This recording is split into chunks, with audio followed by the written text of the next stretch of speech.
느헤미야 11장 1절부터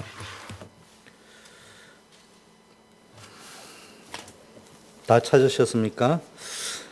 백성의 두목들은 예루살렘에 머물렀고 그 남은 백성은 제비를 뽑아 10분의 1은 거룩한 성 예루살렘에 와서 거하게 하고 그 9분은 다른 성읍에 거하게 하였으며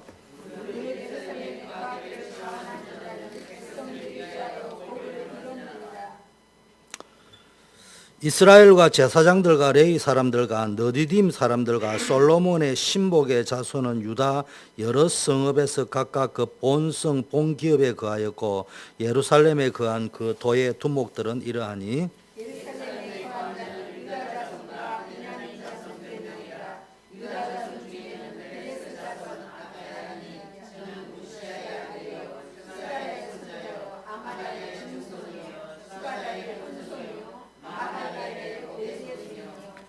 또 마아세야니 저는 바룩의 아들이요 골호세의 손자요 아시야의 정손이요 아디야의 현손이요 요아립의 5대 손이요 스가랴의 6대 손이요 실로 사람의 7대 손이라.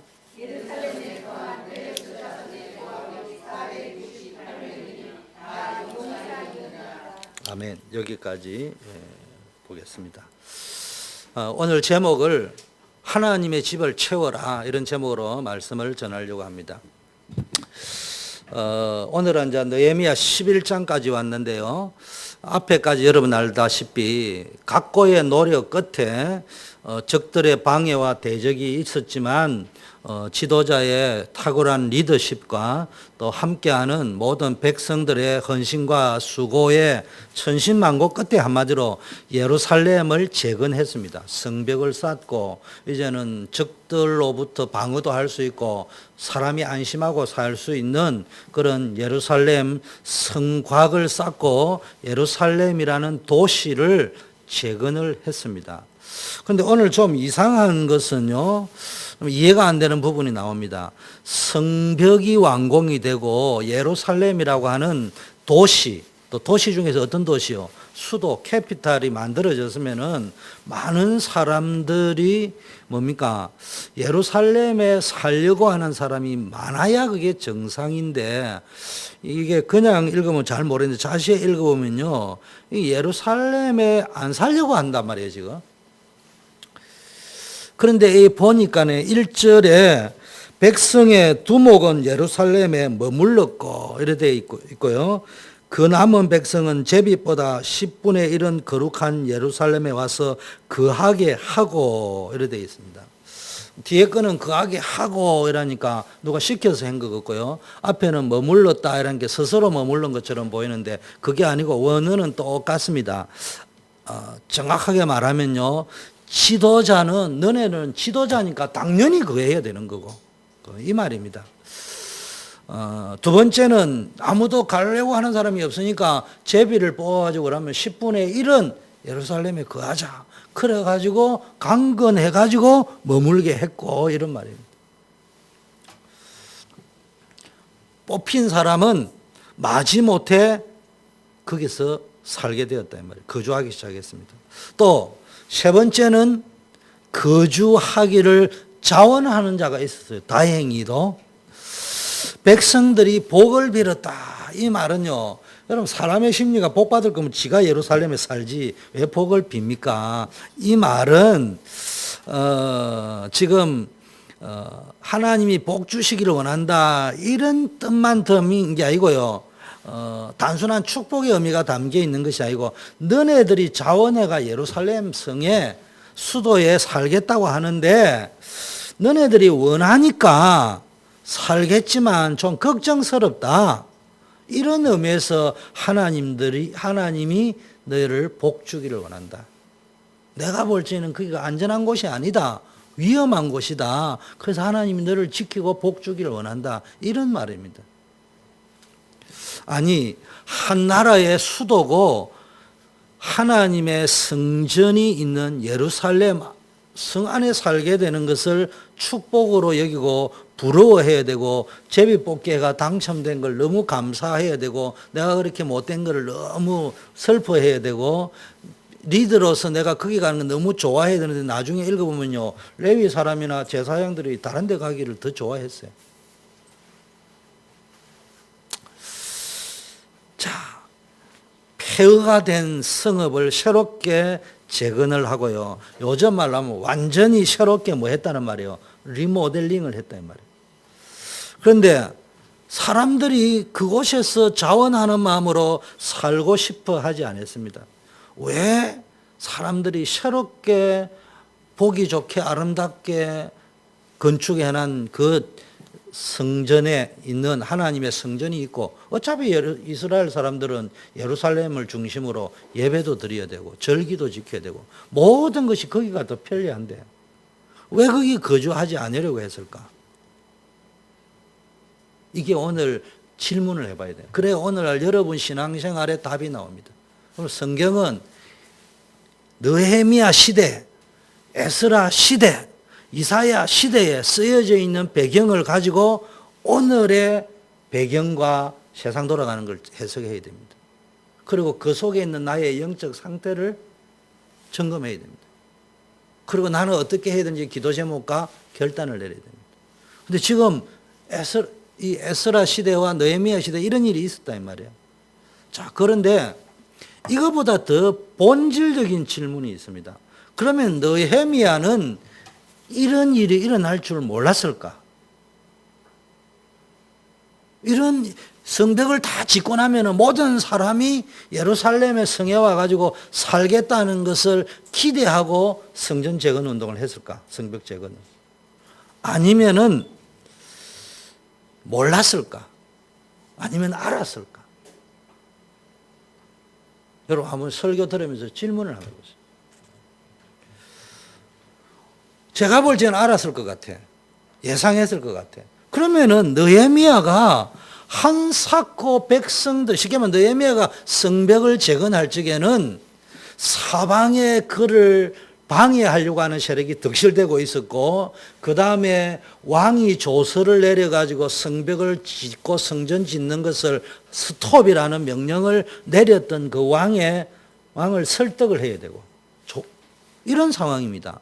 그러면은 백성들이라도 성전을 짓겠다고 자원하는 사람이 막 나서고 이럴 때 했다면 다행인데 지금 느헤미야가 결론적으로 뭐냐, 예루살렘 성이 황폐한 것은 바벨론 포로로 돼가지고 가서 황폐한 것도 있지만 지금 이스라엘 백성이 그걸 재건할 마음이 없었다 이 말이에요. 버려진 상황이었다. 그래서 그 소식을 동생과 예루살렘에 온 사람들로부터 들으면서 느헤미야의 일장에 탄식하고 하나님 앞에 금식하고 울었다.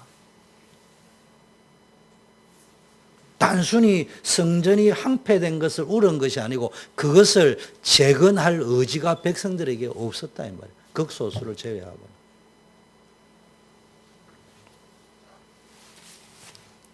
그럼 왜 느헤미야가 이런 삼위일체 악조건 속에서 왜 시작했을까?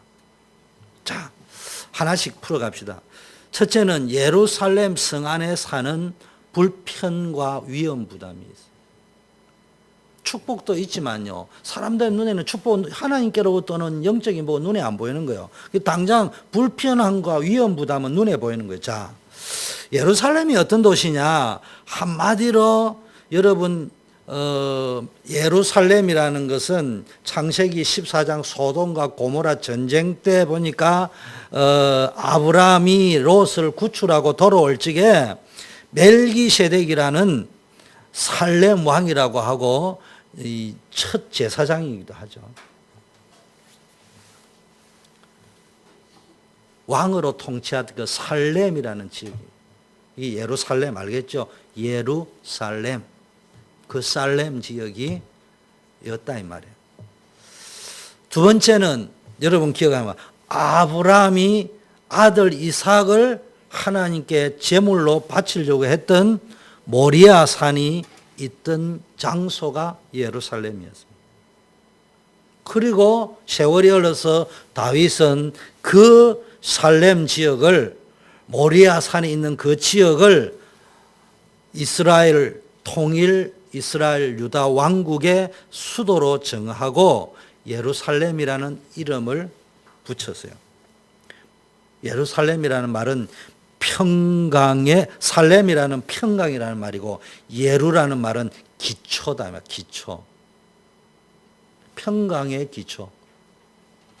이런 이름을 붙여가지고 예루살렘, 평안이 강물처럼 흐르는 반석과 같은 평안이 있는 땅이다. 이런 의미에서 예루살렘을 지었습니다. 그래서 여러분 알죠? 거기에는 하나님의 성전이 있었습니다. 그래서 우리가 예루살렘 이래 할 적에는요, 이스라엘의 수도다, 서울이다 이런 의미보다는 하나님의 성전이 있는 곳이다. 이게 더 강하죠. 그래서 예루살렘이라는 단어는 그 의미에게 정서상 오는 게 한 나라의 서울이고 수도라는 것보다는 성전이 있고 예배하는 곳, 그리고 절기마다 하나님을 만나기 위해서 흩어져 있는 많은 유대인과 이스라엘 백성들이 예배하러 모여오는 순례자들의 행진이 직결되는 곳. 자, 쉽게 말하면 예루살렘은 종교적 특성이 강한 곳이었어요. 처음에는 수도의 역할도 했겠죠. 편리한 것도 있겠지만 그거보다는 더 중요한 게 종교적 중심지였습니다. 그러다 보니까 자연히 뭐가 오겠어요? 생활의 규칙이 엄격해지고요. 규제도 엄격해질 수 있고요. 지켜야 될 법도도 많고요. 또 이제 절기 때마다 순례자들이 몰려온단 말이에요. 그러면은 그런 어려움들을 감수해야 되고요. 또 뭐 절기 때 되면 원근각지에 흩어져 있는, 요즘 우리말로 하면은 친척들도 올 거 아닙니까? 그러면은 그 유월절을 지킨다, 뭐 한 일주일, 2주 동안에는요, 길게는 50일까지는요, 굉장히 북적대면서 종교적으로는 북적대지만 그 안에 있는 사람은 그 뒤치작거리 한 게 보통이 아니에요. 내일 모레 월요일 되면 한국에서 뭐 비전 캠프팀이 옵니다마는 자기네들은 좋겠죠. 그럼 여기 있는 이제 일을 하는 사람은 보이지 않기 힘들다 이 말이에요. 그런 게 있다는 이야기죠. 그러다 보니까 뭐 여러 가지 이제 고대 사회는 요즘처럼 뭐 이렇게 식음료가 공급이 원활한 시대가 아니잖아요. 그런 시대니까 겨우 자급자족하고 이런 시대니까 여러 가지 식수라든지 뭐 여러 가지 어려움들이 많이 있겠죠. 뭐 각설하고 한마디로 말하면은 사람이 사는 생활 근거지로서는 큰 유익이 없었을 수도 있다. 종교적인 언약 때문에 있는 것 빼고는 생활의 터전으로서는 너무 복잡하고 자기에게는 굉장히 불편할 수도 있다. 제가 왜 이 말을 하느냐? 오늘날도 마찬가지예요. 이런 일들이 벌어지고 있습니다. 신앙생활 잘 하려고 하면요, 좋은 일만 있는 것이 아니고 불편한 것이 한둘이 아니에요. 그 우리 때는 부흥되는 교회의 특징은 성도들이 자기 교회 주변으로 이사를 온다고 하거든요. 안 되는 교회의 특징은 교회에서 멀리 간다고 합니다. 왠 줄 압니까? 안 되는 교회는 안 그래도 일꾼이 없거든요. 그 전화 걸어가지고 신건산이 교회에서 제일 가깝잖아요. 교회 문 좀 따주세요. 열으세요. 닫으세요. 만날 이러니까 아예 교회에서 막 천리 밖으로 가려고 하는 거예요. 근데 이제 제가 있던 모교회는 조그만 할 때 보니까 교회 하면 100명, 150명 될 때 보니까 될 분위기가, 지금은 한 5만 명이 됐지만은 그 분위기가요, 전부 다 중직자들이 집을 다 팔아가 어디 오느냐? 교회 앞으로 이사 오는 거예요. 그 교회 앞에 오면 뭔 일이 되느냐? 맨날 주일날 되면 청년들이 가든 파티 한다 샀고, 지금 내가 해보니까네, 그때는 우리는 진짜 누렸어요. 완전히 누렸어요. 근데 지금 생각하니까 그 중직자들 사모님 보통 힘든 거 아닐까. 지금 내가 생각해, 내가 굉장히 눈치도 빠르고 뭐 잘한 것처럼 보이지만 아무리 그래도 거기 가가지고 뭐 하나를 뽑아놓고 왔든지 뭐 하나 뭐 청소회를 안 하고 왔든지 뭐 있으면 그 나머지 뒤치작거리는 그 장로님이나 안수집사님이나 사모님들이 다 해야 돼. 그럼에도 불구하고 사람들이 꾸역꾸역 교회 앞으로 이사 왔다니까. 한 발짝이라도 앞으로 갔으면 갔지. 나쁜 것만 있는 건 아니지만 쉽게 말하면 그걸 어렵고 불편하게 본다면 한없이 불편한 일들이 참 많다 이 말이에요. 여러분 신앙생활을 하려고 하다 보면요, 신앙생활은 어쩔 수 없이 교회 중심으로 할 수밖에 없어요. 그럼 신앙생활은 하나님 중심인데 정확하게 말하면 우리가 현실적으로는 교회를 중심으로 할 수밖에 없다. 그래서 신앙생활을 제대로 하려면 교회 생활을 제대로 해야 되는데, 그러려 하면은 포기해야 하는 것들이 너무 많고 여러 가지 제약들이 많아요.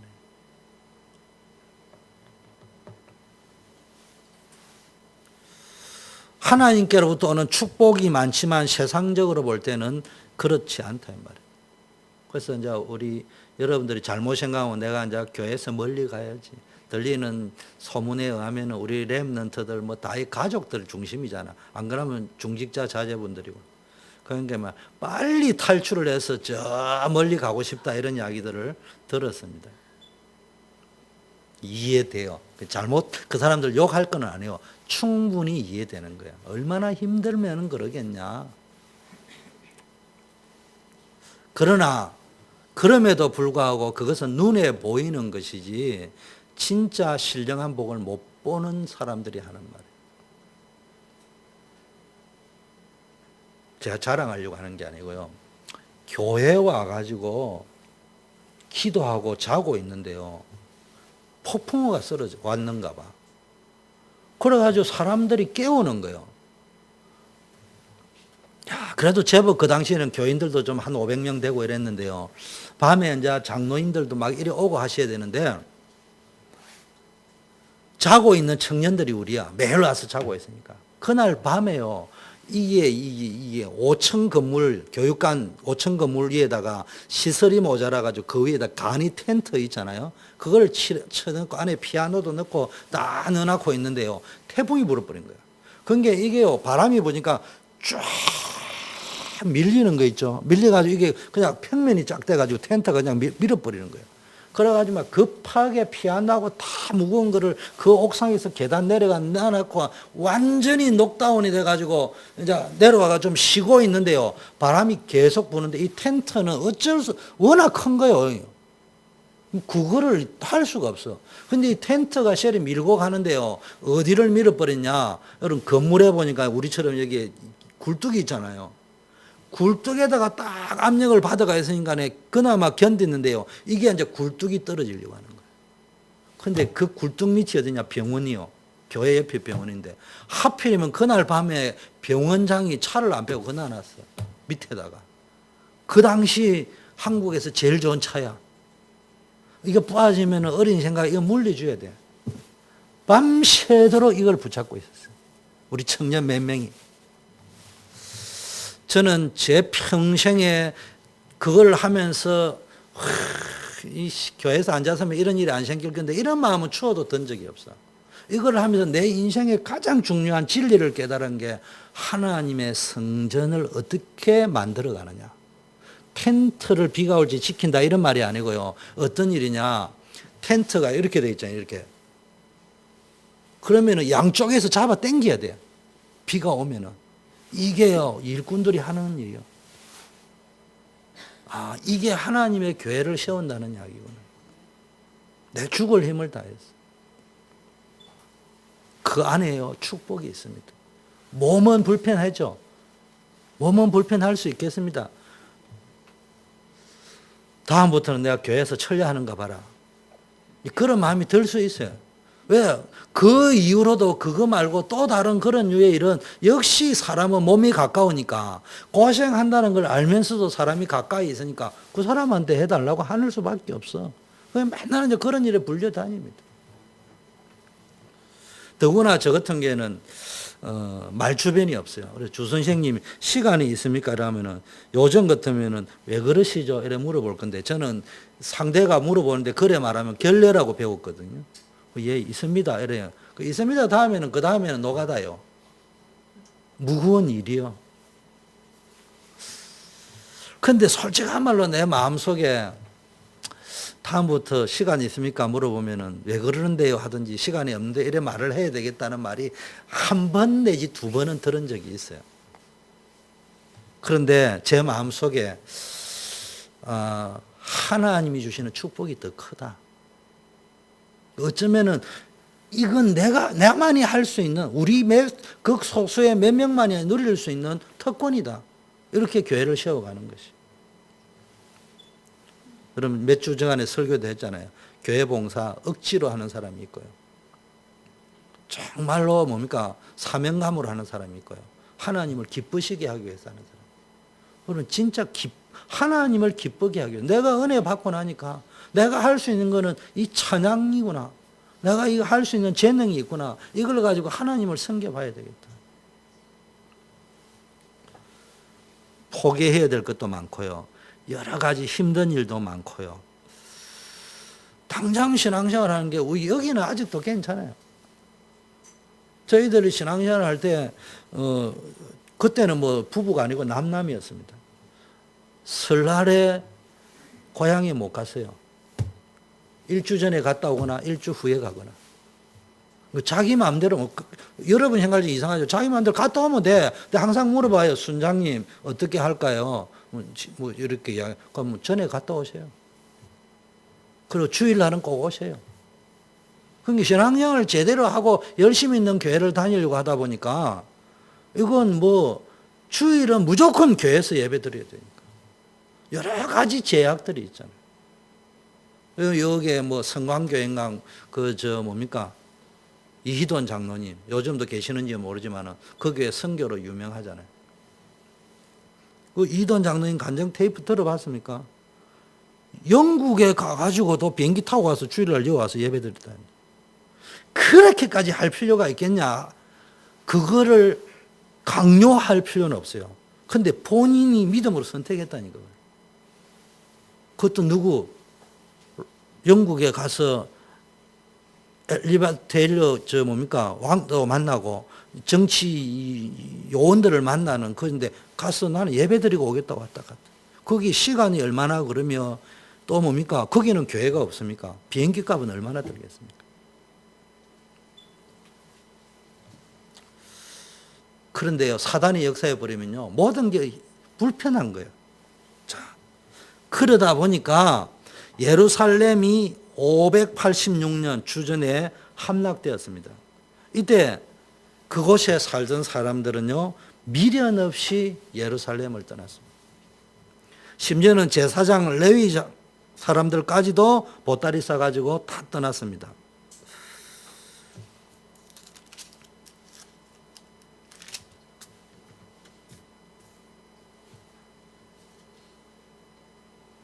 느헤미야 11장 20절에 보면 나와 있죠. 예루살렘이 텅 비어 있었습니다. 한마디로 말하면 뭡니까? 내가 갈 데 없는 장애인들이나 노인들이나 노약자들, 뭐 억지로 거기에 남아 있을 수밖에 없는 사람들만 남아 있는 상황입니다. 그리고 다시 돌아올 적에는 이 사람들이 어디로 돌아오냐? 예루살렘 성으로 돌아온 것이 아니고 그냥 성전도 억지로 스룹바벨이나 이런 리더자를 통해서 만들어 놓은 것이지, 그 사람들은 지금 보면 자기들이 있는 촌락, 근거지에서 농사 짓고 살았던 거예요. 한마디로 말하면 버려진 성이 예루살렘 성이었습니다.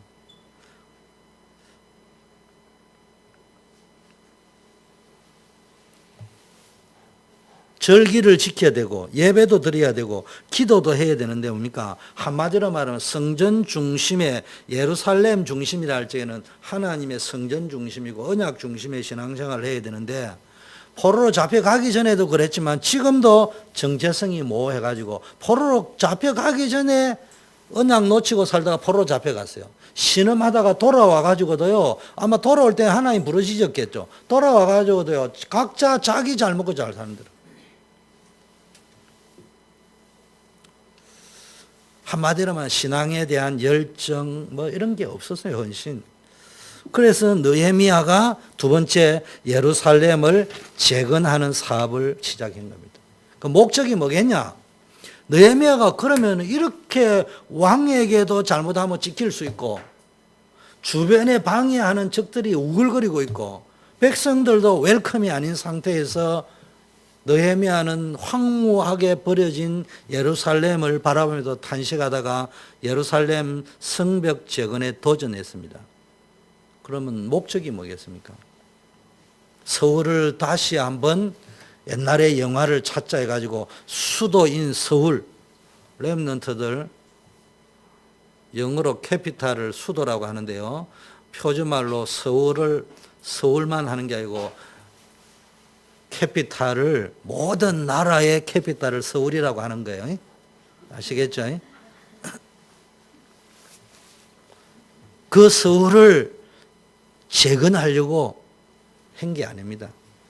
예루살렘이라는 그 도성이 상징하는 의미가 뭐예요? 하나님이 계신 곳, 하나님의 언약이 있는 곳. 솔로몬이 성전을 짓고 할 적에 예루살렘을 향하여 이 성전을 할 때 그 하나님의 언약, 하나님의 비전, 하나님의 약속이 있는 것. 이걸 다 놓쳐버려요. 지금 이스라엘 백성이 한마디로 흉내만 내고 앉아 있는 것이죠. 이 영적, 쉽게 말하면 하나님의 백성으로서, 언약의 백성으로서의 영적 정체성을 회복하고 무너져 있는 영적 정체성을 재건하려고 한 거예요.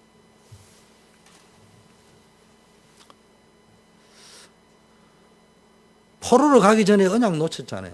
언약 지키는 것을 불편하게 여기고요. 성경에 보니까 학계 때나 이런 데 보니까 그냥 막 아무렇게나 드렸잖아요. 천 열매를 드리라는데 아무렇게나 드리고요. 흠없는 거 드리라는데 자기네들 좋은 거 다 쓰고, 좋은 거는 뭐예요? 팔아가지고 쓰고 안 좋은 것만 내놓고 억지로 신용만 내다가요. 나중에는 이방인들 우상 문화에 동화되어 가지고 결국은 그들이 우상 섬기듯이 섬기고, 실제 우상을 섬겼고 여호와를 섬긴다고 하면서도 이방 우상 섬기듯이 자기의 욕심을 따라, 그래 하나님이 싫다고 했잖아. 너네 제사 내가 싫다. 또 포로 잡혀가기 전에 뭐 했습니까? 하나님의 성전은 횡하에 있는데 너는 너네들 집 짓기가 바쁘구나. 뭐 이렇게 말씀했잖아. 그래서 느헤미야가 이 비전을 가지고 예루살렘을 재건한 겁니다. 여러분들도 뭡니까? 지금 이 시대가요, 시대의 문화가 어디로 가냐? 하나님이 없는 문화로 계속 가고 있습니다. 동성애 합법화. 우리 교회 동성애자가 오면 어떻게 할까요? 오지 말아 할까요? 우리는 동성애는 성경적이 아닌 거 분명해요. 그럼 교회로 예수 믿겠다 왔는데 너는 동성애 예수 믿지 마 이래는 못할 거 아니에요. 받아줘야 될 거 아니에요. 동성애자도 구원 받을 수 있어요. 예수 믿고. 근데 문제는 그걸 지금 이야기하는 것이 아니고, 그걸 합법화 시켜놓고 기독교인들로 하여금 뭐 예를 들면 교회 와가지고 줄에 써달라는데 안 써줬다. 뭐 이렇게 하면 이제 벌금을 막 수십만 불 내야 되는. 이런 상황이 왜 되냐, 이 말이에요. 자, 그게 문제가 아니고 지금 이런 문제가 나왔어요. 실제 있었던 이야기입니다. 아니, 동성애자를 왜 합법화 시켜주냐? 성소수자를 존중한다면서. 그러면 나도 태어날 때부터 나는 동성애적인 기질이 있었다. 이게 지금 주장이거든요. 변호사, 판사들이 해준 거예요. 그러니까 어떤 팀들이 지금 나왔냐 하면은 일부 다처제 하자. 이런 나왔습니다, 지금. 그럼 일부 다처제가 이제 밀고 들어오면은요, 무너지는 겁니다. 거긴 또 뭐가 튀어나온 줄 압니까? 나는 태어날 때부터 어린아이를 사랑한다. 소아성애자 나오잖아. 이런 것들이 지금 문화가 만들어지고 움직이고 있는데 막을 길이 없어요, 지금.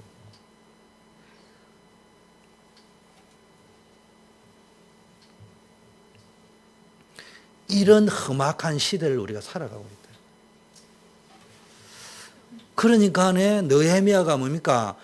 오늘날 느헤미야가 왔다면 뭡니까? 이런 시대에 교회 중심의 신앙을 회복해야 된다.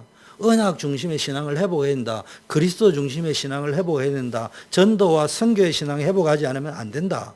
지금 이렇게 나온 거란 말이에요. 그래서 느헤미야가 성벽을 재건하려고 한 거예요. 우리가 지금 RUTC를 한다, 우리가 교회를 재건하자, 이런 모든 것들이 그런 의미 속에 시작되는 거예요.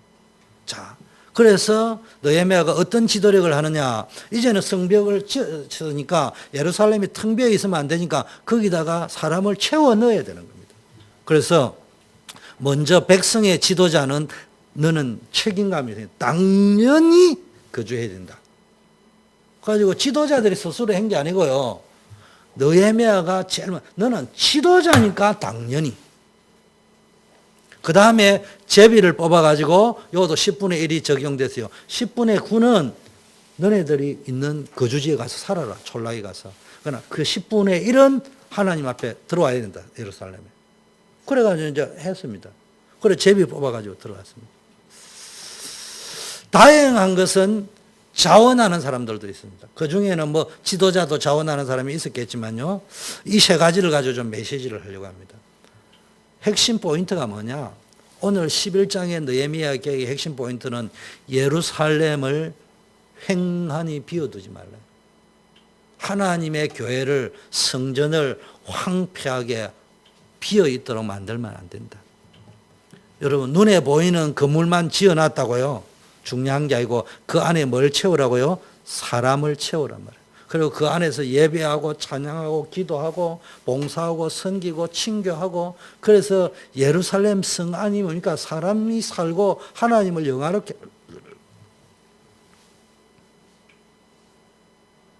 이 말 하니까 떠오르는 성경 구절 없어요?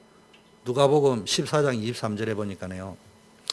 주인이 종에게 이르되 길과 산 울타리로 나가서 사람을 강건하여 데려다가 내 집을 채우라. 이건 조금 이따가 제가 설교하기로 하고요. 강건하여 채워야 됩니다. 여러분이 강건하여 채워야 됩니다. 누가? 중직자들은 무조건 앞장서서 강건하여 채우라는 거예요. 그 다음에는 당번제를 해야 돼요. 자, 먼저 백성의 지도자들이 솔선수범해야 됩니다. 그래서 장로, 안수집사, 권사, 제비 뽑힌 자들이란 뭡니까? 먼저 뽑혔습니다. 지도자들 됐고. 그래서 뭡니까? 하나님의 교회를 섬기고 하나님의 교회를 채우는 것을 하나님의 뜻으로 알고 순종하도록 하기 위해서 세웠다. 그래서 하나님의 교회를 채우는 일, 우리로 치면 전도하는 일에 앞장서야 된다. 자원하는 자도, 기쁨으로 자원하는 자도 있었다 말은, 어떤 뭐 자기에게는 뭐 직분 사명이 없는 것처럼 보일지라도 자원했단 말이에요. 내가 있어야 될 자리. 쉽게 말하면요, 주일 예배, 수요 예배, 금요 기도회, 우리로 치면 현장 지교회, 새벽 기도, 뭐 여러 가지가 있습니다. 거기에 내가 채워야 될 자리들이 있다 말이에요. 그걸 소홀히 하면 안 돼요.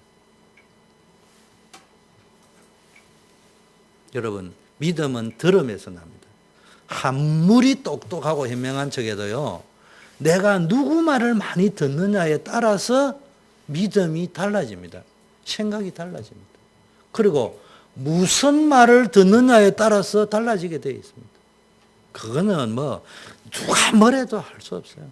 내가 계속 엉뚱한 걸 보고 듣고 앉아있으면 엉뚱해지게 되어 있는 겁니다.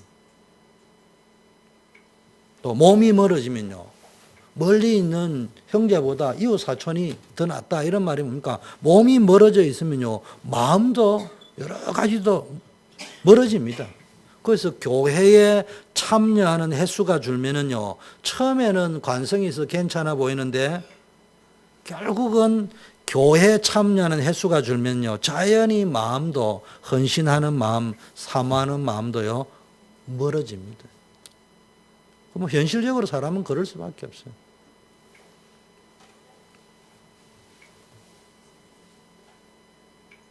내 안에요, 하나님의 언약이 없고요, 다른 거, 세상적인 거, 욕심, 세상적인 것들 가득 채워나면요, 하나님을 향한 열정은요, 없어지는 겁니다. 그래서 중직자들이 제일 먼저 앞장서야 된다. 모든 예배와 모임 참석에 솔선수범을 해서 앞장을 서서 모범을 보여야 한다. 모든 일에 교회 중심으로 움직인다. 제비 뽑기 했다. 요거는 이제 어떤 의미냐? 이제 당번제, 순환제로 해서라도 채워야 된다. 그럼 이제 수요 예배는 의무적으로 누가 와야 되고, 이번에 남성교회 이번 주, 다음 주에 여성교회 채우고, 이런 식으로 움직여야 됩니다. 근데 이제 사실은 이런 걸 누가 했냐? 중직자들이 있어서 머리를 쫙 움직여줘야 됩니다.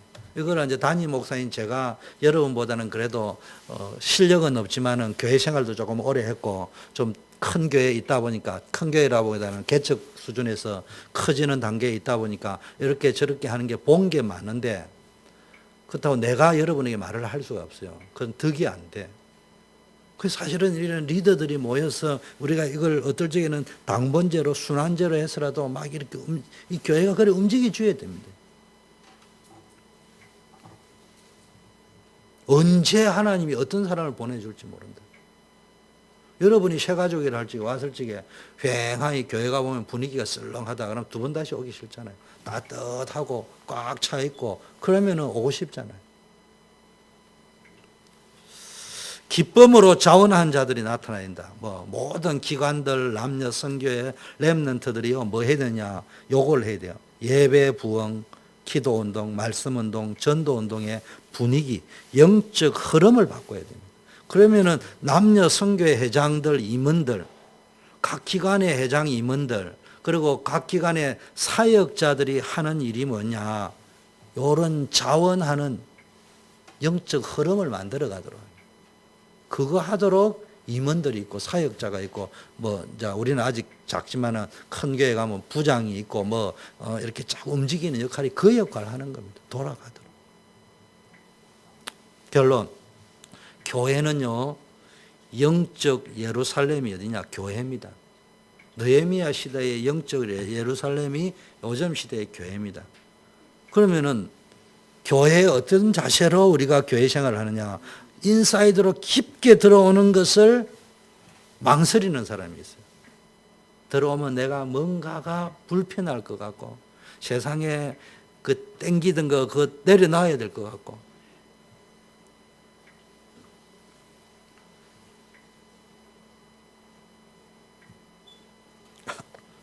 제가 이야기하잖아요. 제가 보통 빨빨거리고 돌아다니는 사람이 아닌데 79년 7월 달에 은혜 받고 이제 80년 때부터 본격적으로 신앙생활을 했는데요. 어째 하다 보니까 휴가라는 게 없어져 버렸어요. 모든 게 교회 중심이에요. 주일학교, 여름 성경학교 해야 되죠. 청년 수련회 해야 되죠. 모든 게 그냥 교회 중심으로 착착착 맞춰가야 되고요. 심지어는 직장 일도 교회 중심으로 맞춰가야 돼요. 직장에서 지금 북한산 등반대에 간다고 결정을 해놨는데 나는 기도해야 됩니다.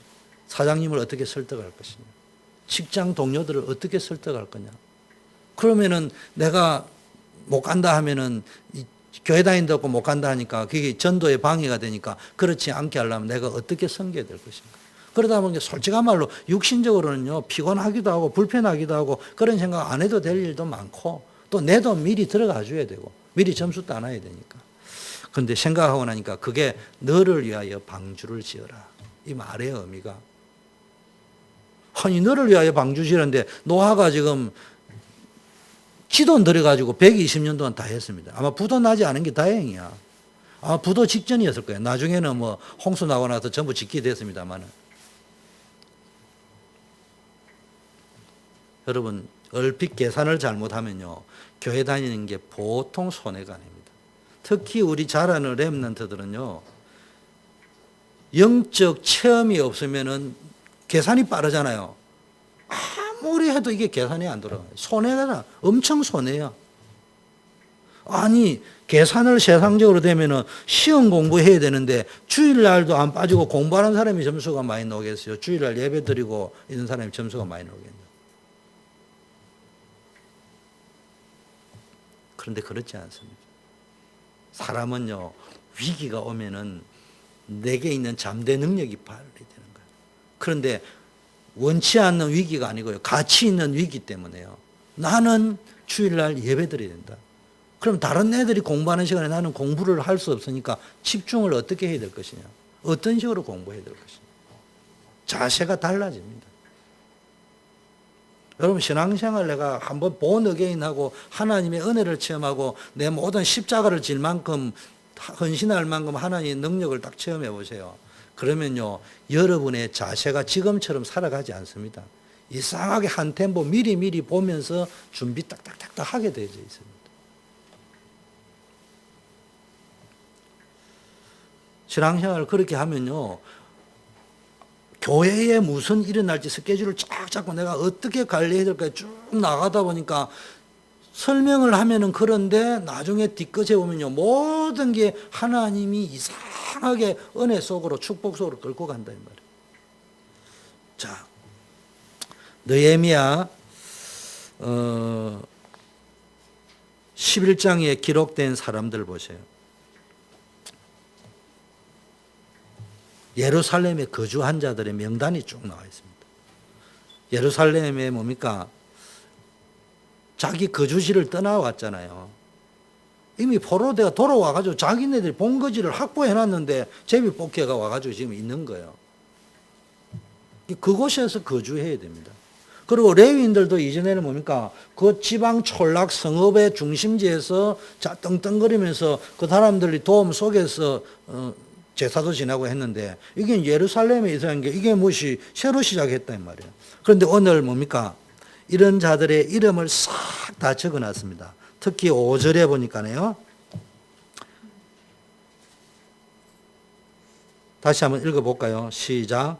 또 마아시아니 저는 바룩의 아들이요 골호세의 손자요 아시아의 정손이요 야다의 현손이요 요아리브의 오대손이요 스가라의 육대손이요 실로 사람의 7대손. 지금 뭡니까? 이런 사람들을 7대손까지 지금 이야기하는 소개하고 있습니다. 이런 사람들이 한마디로 말하면요, 영적으로 승리한 자. 하나님이 여러분이 이런 사람이 되길 원합니다.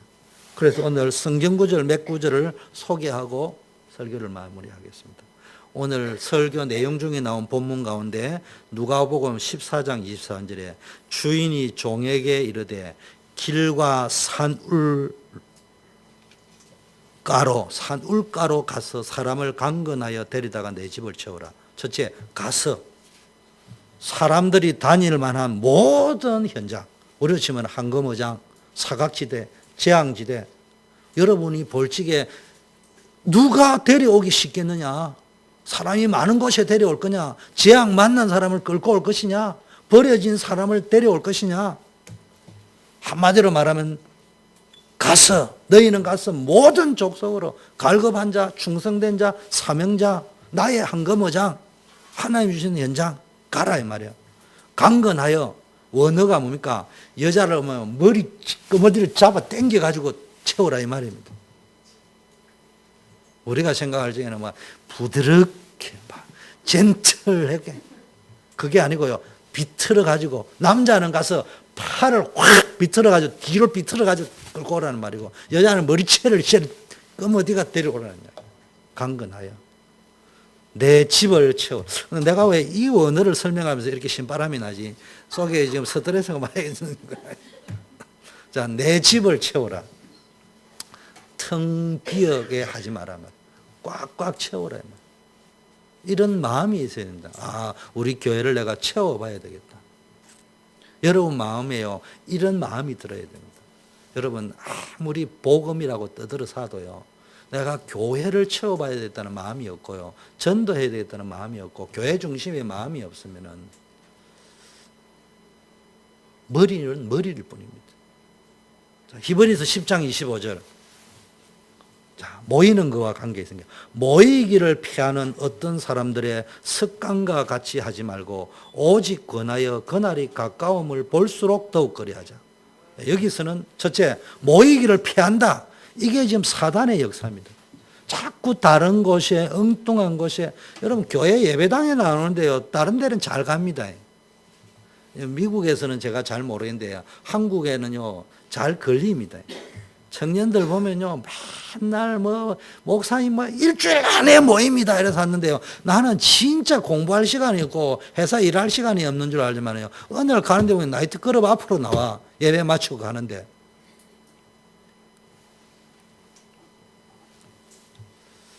엉뚱한 곳에는 잘 갑니다. 왜냐? 거기에는 세상적 낙이 있거든요. 자기가 모르는, 영적으로 아직 체험을 못한 사람은요, 거기에는 쾌락이 있어요. 말초신경을 자극하는 뭐가 있어요. 그런데 보세요. 초대교회는요, 날마다 모였습니다. 사단의 역사, 교회 안 모이게 합니다. 지금 내가 볼 적에는 뭐 동성애가 어떻고 뭐 저거 문화가 쫙 있는데 내가 한 이틀 동안에 깊게 묵상하는 가운데 느낀 게, 지금 굉장히 급박하게 세상이 돌아가고 있다. 기독교인을 완전히 목을 조고 있다. 이제는 이제 교회 못 다닌다. 이런 시대. 두 번째, 습관. 어떤 자의 습관. 습관이 굉장히 무서운 것입니다. 좋은 습관을 길러야 됩니다.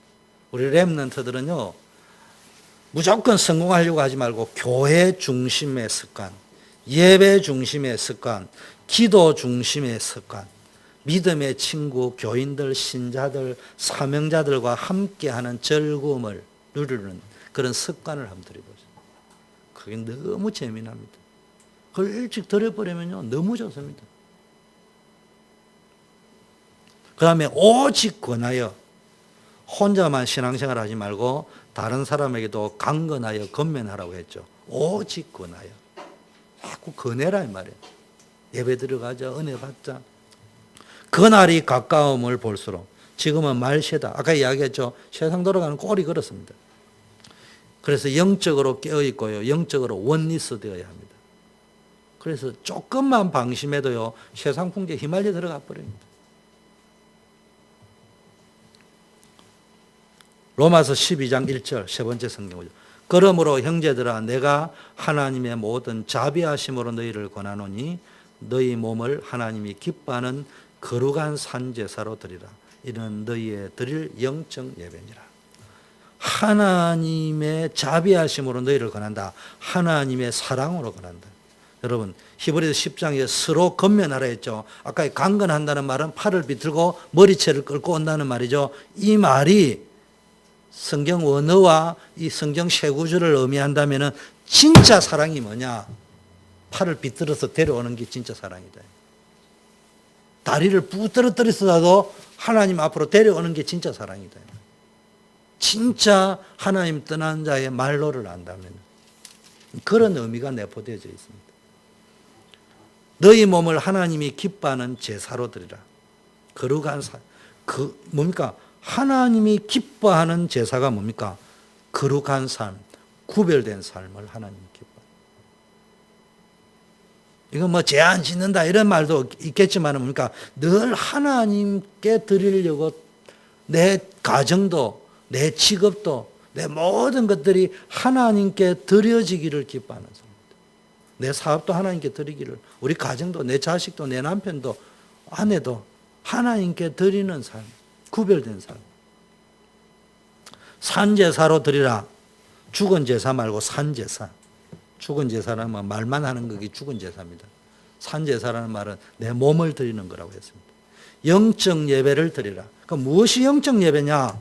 12장 2절에 나왔습니다. 이 세대를 본받지 말고 오직 마음을 새롭게 함으로 변화를 받아.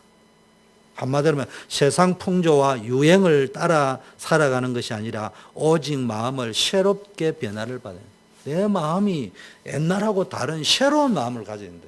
예수 믿기 전의 마음이 아니고 가치관이 바뀌어야 됩니다. 교회 와서 예배는 드리는데요, 세계관과 가치관과 우선순위가 불신자하고 똑같은 교인이 되면 안 된대요. 현정이 알았지? 내 생각과 가치관, 삶의 방식이 진짜 뭡니까? 불신자처럼 사는 게 아니고요. 하나님의 능력으로, 하나님의 은혜로. 자, 하나님의 선하시고 온전하신 뜻이 무엇인지 분별하도록 하라. 다른 말로 하면 하나님의 뜻이 뭐냐 시험 문제 답 쓰려고 하는 게 아니고 하나님의 뜻에 순종하는 삶을 살기 위해서. 그러려고 하면 분별을 잘해야 됩니다.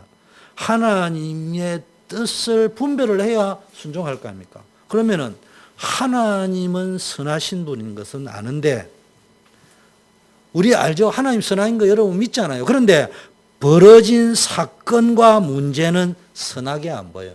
그러니 시험 드는 거예요. 하나님 살아계신데 왜 그러냐? 대표기들 중에 선하신 하나님 일어나고요, 내가 앉아 속으로는 시험 들어 있는 거예요. 마지 못해서 사는 거지. 그런데요, 제 말을 잘 들어야. 하나님이 선하시다면은 하시는 일은 항상 선하다. 이게 진짜 믿음입니다.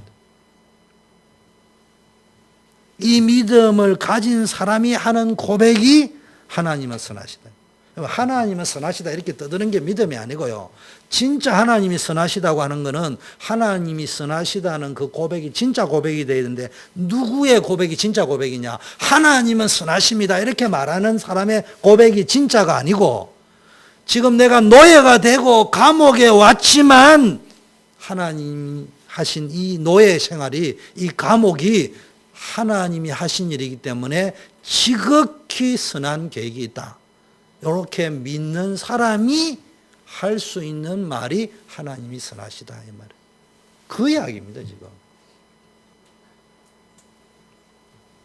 그런데 보통 사람은 하나님은 선하다고 하면서 자기 기준으로 볼 때 좋은 일만 일어나기를 원하는 그런 중심을 가지고 하나님은 선하다고 막 하는데 문제 사건 불거지면요 하나님의 선하시고 온전하신 뜻을 분별하는 것이 아니고 왜 내가 감옥에 가야 되냐 억울하게 내가 왜 노예로 와야 되느냐 이런 식이 되면 시험 들어버립니다.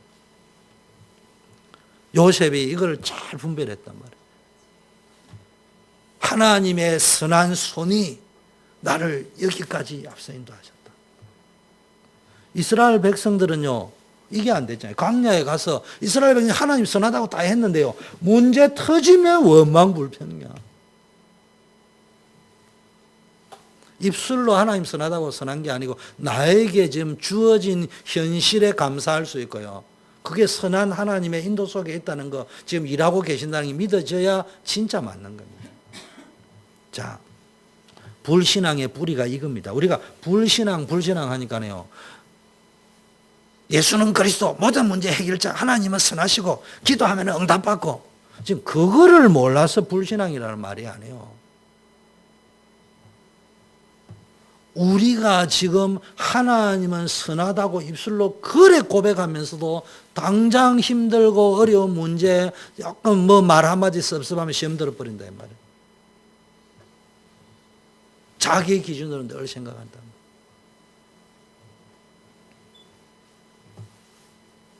그래서 예루살렘 떠나지 말라 했는데 평소에는 하나님이 선하다고 하다가 문제가 오면 낭망하고 시험에 들어가 예루살렘을 버리고 떠나는 습관이 많은 사람들 속에 있어요. 그래서 사도행전 1장 4절에 감람산에서 부활하신 주님이 주신 메시지가 뭐냐? 예루살렘을 떠나지 말고 내게 들은 바 아버지의 약속하신 것을 기다려라. 좀 떠나지 말고 붙어 있어 보세요. 그래서 여러분 주일 강단 메시지의 오픈 예배가 뭡니까? 오픈 예배 사울과 사무엘의 만남입니다. 여러분 거기서 무슨 메시지를 찾아야 되느냐? 아버지의 명령으로 암나기를 찾으러 떠난 어찌 보면 평범한 길이고 있을 수 있는 길입니다. 그런데 거기에서 하나님이 사울을 초대 왕으로 불렀다 이 말이에요. 다윗을 목동에서 불렀듯이 지금 사울은 자기가 원해서 간 길이 아니고 아버지 지 심부름 때문에 마지못해서 암나기를 찾아서 떠난 어쩌면 가기 싫은 길이었지만 가는 길이에요. 이게 뭐예요? 월요병이 있고 회사 가기 싫지만은 가는 그 길. 내가 이거 안 하면 내가 못 먹고 살고 자식 공부 못 시키고 수준 낮게 이야기하면 그 수준인데 가면서 생각이 바뀌는 거예요. 이게 하나님 주신 미션이다. 그 길을 떠나가는 거예요.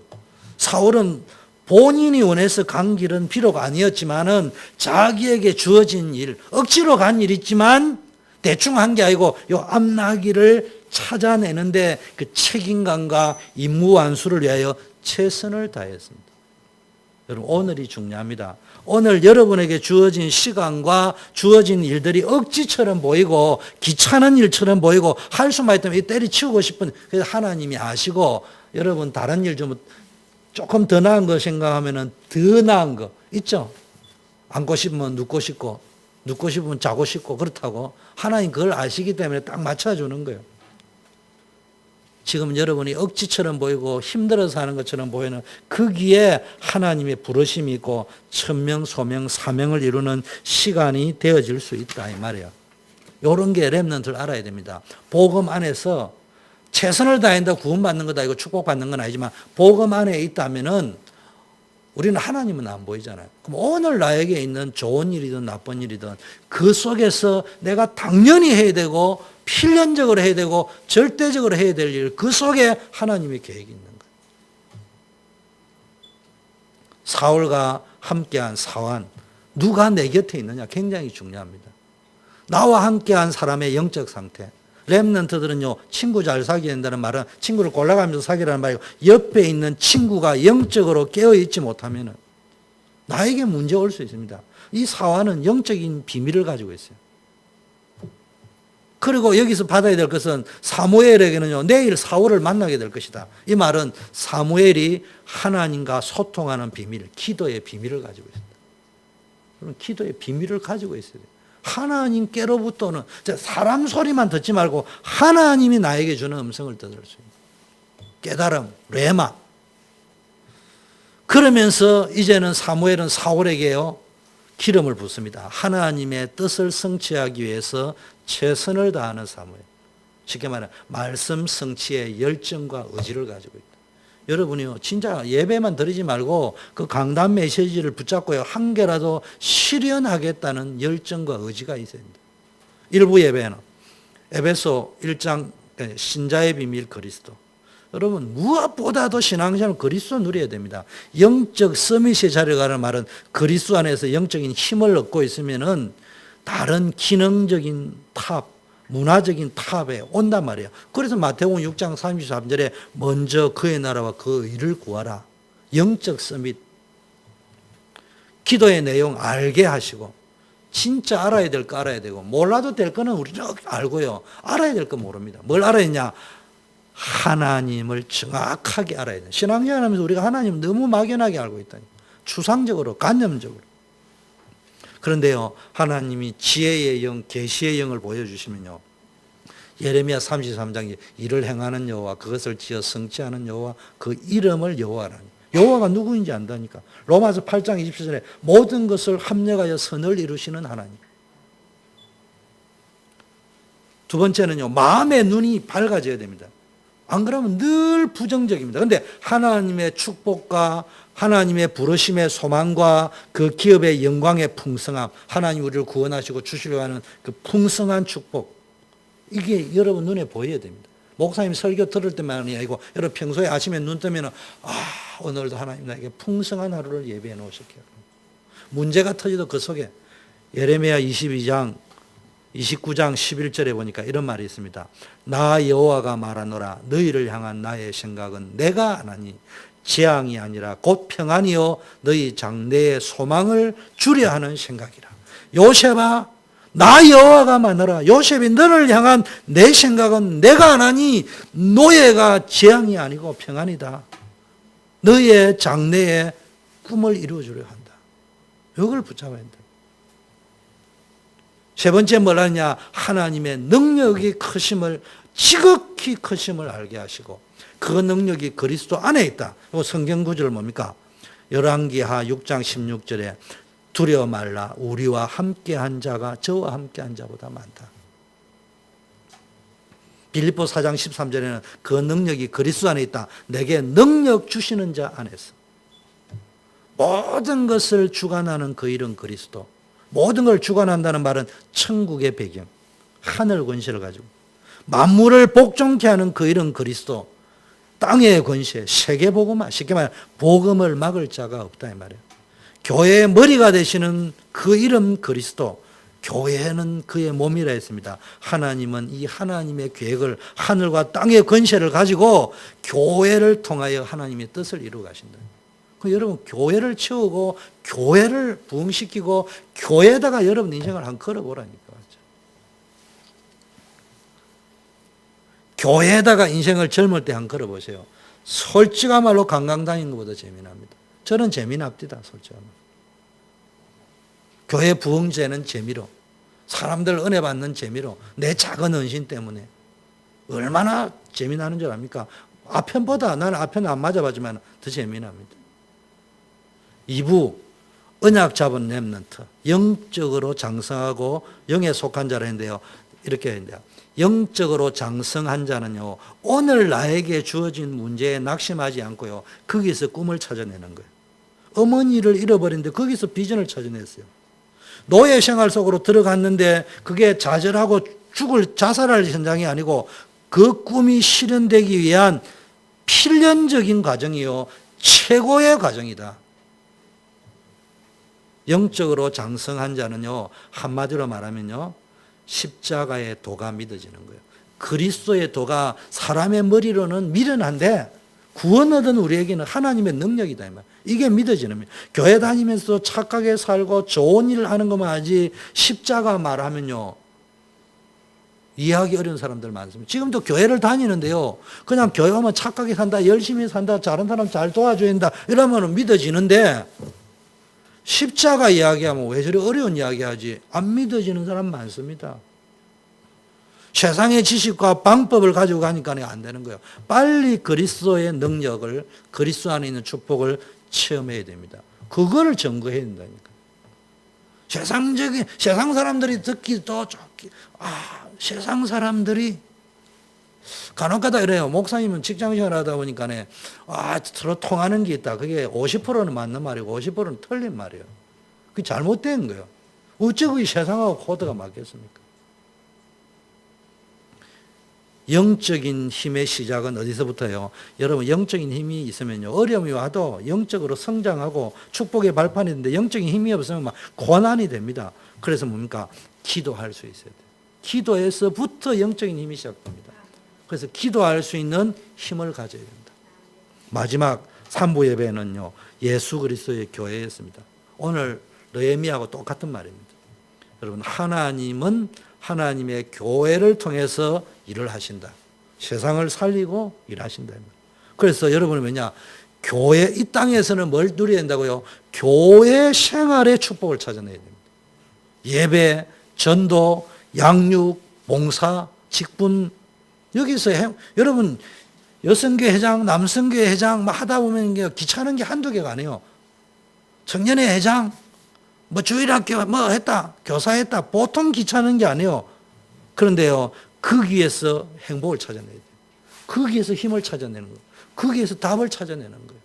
내가 그거 안 해보면요, 내가 청년회 때 순장 안 해보고, 회장 안 해보고, 그룹장 안 해보고, 팀장 안 해보고, 집사 안 해봤으면요, 이게 어떻게 알겠냐, 이 말이에요. 그게 있습니다. 그것 때문에 잃어버리는 세상적인 것도 있지만, 그것 때문에 얻어지는 게 더 큽니다.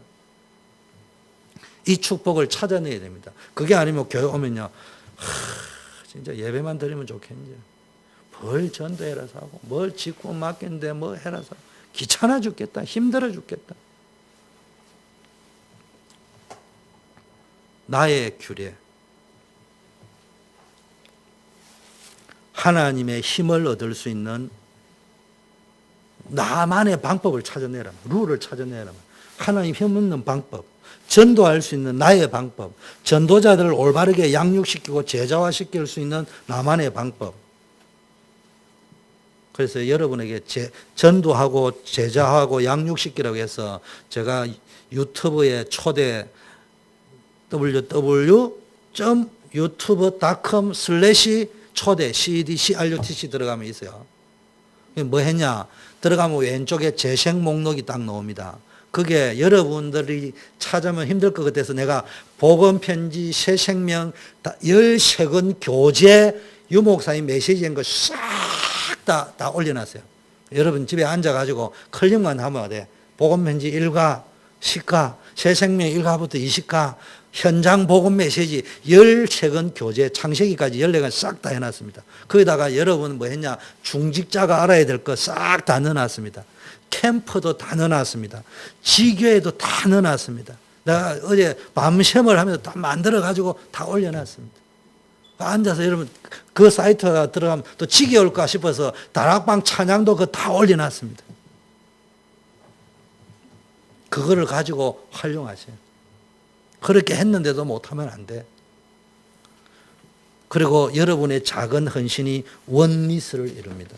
내가 하는 나만의 교회를 세워가는 법칙, 이런 걸 여러분 찾아내는 여러분이 되기를 예수 그리스도의 이름으로 축원합니다. 하나님 아버지 감사합니다. 우리 전 성도님들이 오늘 느헤미야처럼 무너져가는 이 시대에, 재앙 시대에, 고통 시대에 교회만이 복음 전가할 수밖에 없는데, 교회 아니고는 그리스도 말하는 데가 없지 않습니까? 하나님이 초대 교회가, 또 우리 성도님들이 교회의 중요성을 알게 하옵시고 그리스도만 말하는 교회가 되어지게 하여 주시옵시고, 생명운동, 전도운동, 그리스도 운동하는 교회가 되어지게 하시고, 이 일에 쓰임받는 기업체가 되고 직장이 되고 가정이 될 수 있도록 축복하여 주시옵소서.